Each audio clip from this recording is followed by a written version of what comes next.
में गुजरावाला में उनका जन्म हुआ। पार्टीशन के बाद इंडिया आए और 1966 में इंडियन आर्मी को ज्वाइन किया और सिक्किम में उनकी पोस्टिंग हुई 1968 में।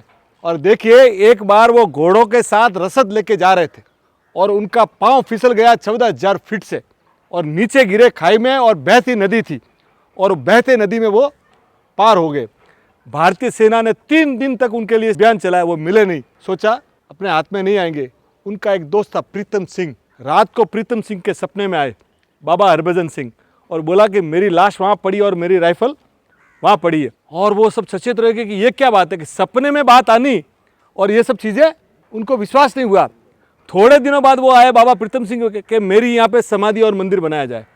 तब सेना ने वहाँ पे समाधि और मंदिर बनाया।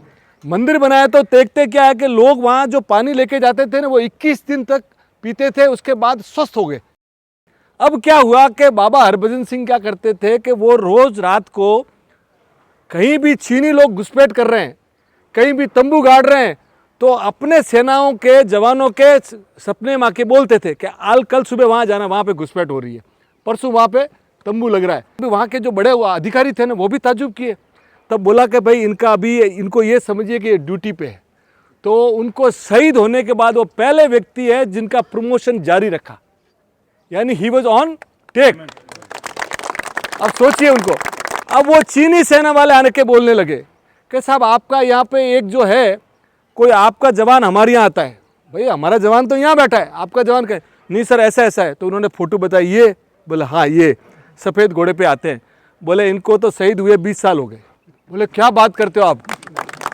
बोले हमको विश्वास नहीं हो रहा है। तब उनको आज भी वहाँ पे भारतीय सेना और चीनी सेना की जब मीटिंग होती है ना, तो बाबा हरभजन सिंह के लिए नाथुला पे वहाँ पे कुर्सी रखी जाती है कि वो वहाँ पे विद्यमान है। और उनके मंदिर में बाकायदा एक रूम बनाया गया और 3 जवानों की पोस्टिंग की गई है। उनके कपड़े रोज़ इस्त्री होते हैं, रोज़ बूट उनके रखे जाते हैं और सुबह जब देखते हैं तो बूट कीचड़ से सने हुए होते हैं। और एक बार नहीं, दर्जनों गवाहियाँ। और फिर सरकार ने तय किया कि इनको भी छुट्टी दी जाए। तो हर साल 2 महीने उनके गांव उनको छुट्टी पे भेजा जाता था। सितंबर से नवंबर 3 जवान उनके साथ जाते थे और वापस लाते थे। और 2006 में उनको बाकायदा रिटायर किया गया और उनका प्रमोशन, उनकी पे वगैरह एज इट इज, और लास्ट में वो कैप्टन रैंक तक गए। और उनकी आप बात समझिए, लोग बोलते हैं कि आज भी वो नाथुला दर्रा और वहाँ तक का जो हिस्सा है ना, वहाँ पे बाबा हरभजन सिंह की रखवाली है। तो ऐसे हमारे बाबा हरभजन सिंह